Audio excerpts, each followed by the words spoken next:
Get into the nitty-gritty stages now over the World Cup qualifiers for European nations. That's right, only one nation has qualified thus far. Who will join England in the World Cup next year? Well, we're going to get a closer look at it, and we're coming at you next. That's right, folks, back once again with another video. Today it is match number 9, that's right, of course, for the Europa qualification part. That's right, folks, back once again with another video. Today we're looking forward to match number 9 over in Europe, as of course the World Cup qualifiers rear their lovely little head. That's right. We are going to come at you with 3 videos over the next couple of days to take a look at those match number 9 matches, and then, of course, couple down the road there, we're going to see the final World Cup qualifiers over in Europe. But let's not get ahead of ourselves. Match number 9 right here, right now, of course, and we'll get into all of that in a minute. Big shout out to the members, big shout out to the patrons, big shout out to you if you're new, wherever you are. Smash your subscribe. I'm out and about right here, right now, but we'll be back into the old studio very soon. But let's get into it and remind ourselves of where we are at in the World Cup qualifiers for Europe. So let's hop on over to this. That's right, we're going to take a short, sharp look at it, and we're going to come at you right about now, of course. Remind ourselves of the tables. They look a little bit like this. Germany are back in control of Group A, but of course decisive couple of days, couple of matches for them, taking on Luxembourg, and I think they take on Slovakia here, where of course it could have come down to the wire. It could be a shootout between these two. Northern Ireland could still get the head near, but we'll see about that. Switzerland looks set to go to the World Cup. Kosovo are the next in line. Of course, remember, first place goes through to the World Cup, second place goes through a playoff, and then there's some other permutations as well. But let's get in, keep going. Slovenia pretty much out of it. Sweden definitely out of it. So Sweden will not be up. Well, again, I say that slightly because there might be some permutations through the for the Nations League that may see some of these. There's a hope that, like, a San Marino or something can still qualify somehow, bizarrely. But anyway, Sweden, of course, in 4th place. Into Group C, though, is where it's all out at. It's Denmark, it's Scotland. Pretty much a straight shootout for that place in the World Cup, for the World Cup next year. I think they will lock horns, of course, in this next couple of matches here. Greece out of it right now for what I'm seeing. Let's hop on over to the next batch here. We've got Group D, France in charge, Ukraine not out of it just yet. Iceland realistically needs snookers if they're going to get into the top spot there. But again, remember, second place you give yourself a bit of a chance here. Spain are in command here, and of course very close to securing their spot. I think a point or more will do it in their next game or so. Turkey trying to cause a bit of an upset there. Georgia doesn't know they're going to make it this time around. Portugal are in charge in Group F. Hungary in second. Ireland hoping to get into that second spot at least to give themselves some hope of qualifying for the World Cup. Into the latter groups here, these are 5 countries per group. Here we've got Netherlands in charge there. Poland, though, not out of it. And even there is a sliver of a hope potentially for Finland, or maybe not. Maybe Finland can squeak into that second place, but realistically it looks pretty much between Poland and Netherlands. In Group H, Austria are in charge. Bosnia are not out of it just yet.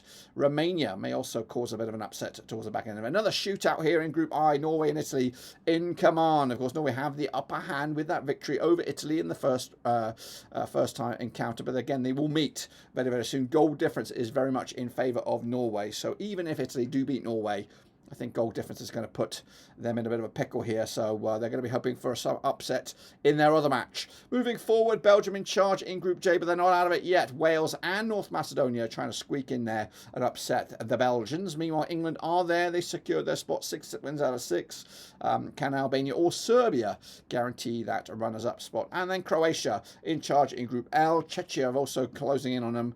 But of course it is pretty tight at the moment. All right then, folks, moving on forward to the next round of games, which do kick off this coming 13th of November. That's right, and we're going to kick it off with these games right here, right now. Of course, I am out on the road. I don't have my full setup here, so it might be a little bit hinky here as we take a little look at it. First and foremost, let's take a look at Azerbaijan. They're going to be taking on Iceland, of course, at the Basel Arena. Azerbaijan under Akyan Azbanov. They sit 4th right now in their group now, without a win in the last 14 matches, up against Iceland under Amar Larson. They sit 3rd right now, just 1 win in the last 5, 2 wins in the last 6. They played Azerbaijan twice since 2008, winning one of them and drawing the other. They've never played at Azerbaijan, so this will be the first encounter. The visitors, Iceland, are coming into on the back of that 2-2 thriller against La France. Meanwhile, Azerbaijan did lose to Ukraine last time around. The bookies, though, for this one, they will back Iceland. I think I'm going to give them as well 2-0 winners, and maybe Gunnarsson there will be on on the score sheet. Let's kick it on forward then to Armenia. They're taking on Hungary. That's coming at you as well on the 13th. This is at the Vazgan Republic Stadium. Armenia, managed by Yushi Milenkev.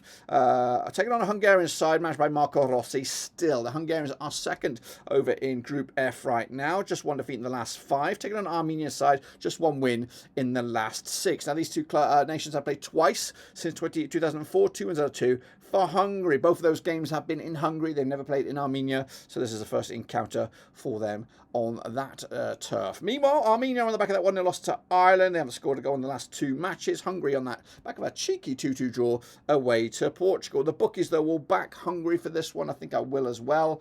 I'm actually going for a draw here. Maybe a bit of a surprise, of course, for us all in that one. Next up, Norway. Win this, and of course, they should be just about there. The Ullevål, that's right. Norway under Sarbakken. They sit top of the pops right now. 92% form for them.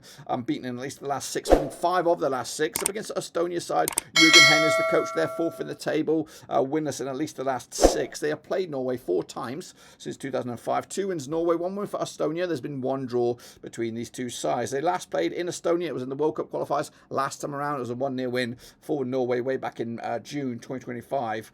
Norway's last match was a draw against New Zealand. It was way back in October. Estonia on the back of 3 successive home matches. Of course, not a win in sight. And of course, back-to-back games over the goal.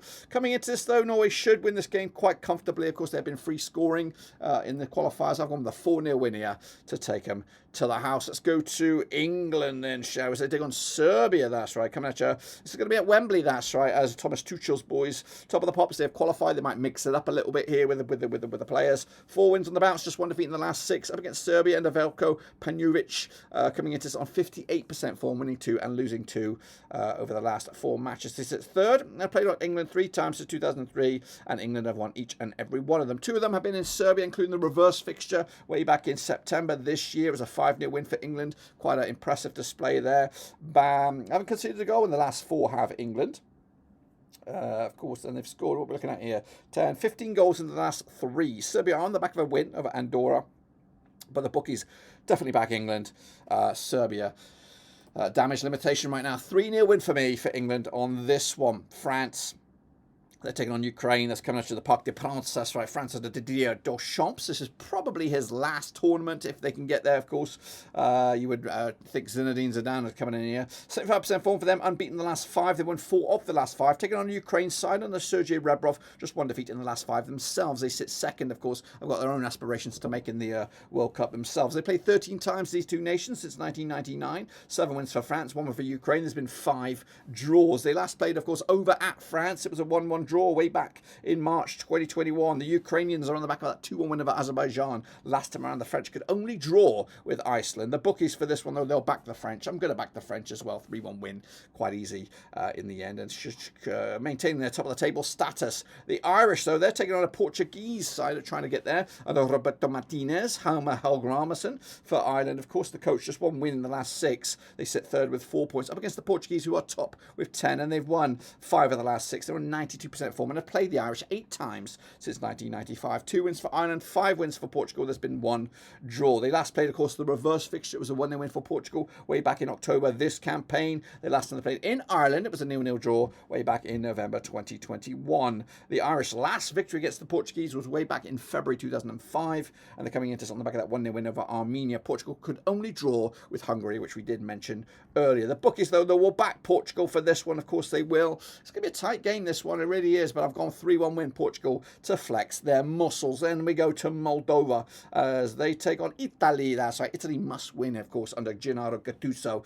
Taking on Lilian Popescu's Moldova at the Zimbabwe. Moldova coming into just a 1 point. They are 5th in the table. They're over in Group I. They are winners in the last 9. Against the Italians, who've won 5 on the spin. That's right. And they've played Moldova 4 times since 2004, winning each and every one of those matches, including the 2-0 win, the reverse fixture way back in June. Moldova with the draw last time around, they've actually played 3 matches on the road here, scoring in each and every one of them. As for Italy, on the back of that 3-0 win over Israel, the bookies, they'll back Italy, of course, well fancied here, and they should win this one, even if it is on the road. Gone comfortable win, Italy taking it to the house. And then finally, the one we've all been waiting for, it's the Battle of the A's, that's right, it's Andorra up against Albania up at the Estadi de la Faf, that's right. Andorra under Codo Alvarez, they sit in 5th with just the 1 point, up against Albania and Salvino. They're flying, they're in 2nd, 11 points, 4 wins on the bouts, of course, and have played Andorra 6 times since 2010. They've won 5 of them, and there's been 1 draw. The reverse fixture way back in March this year was a 3-0 win for Albania, of course, 3 points in the bag it was then. Andorra on the back of that 3-1 loss to Serbia. Not too shabby though. A couple of just the 1 defeat in the last 3 for Andorra.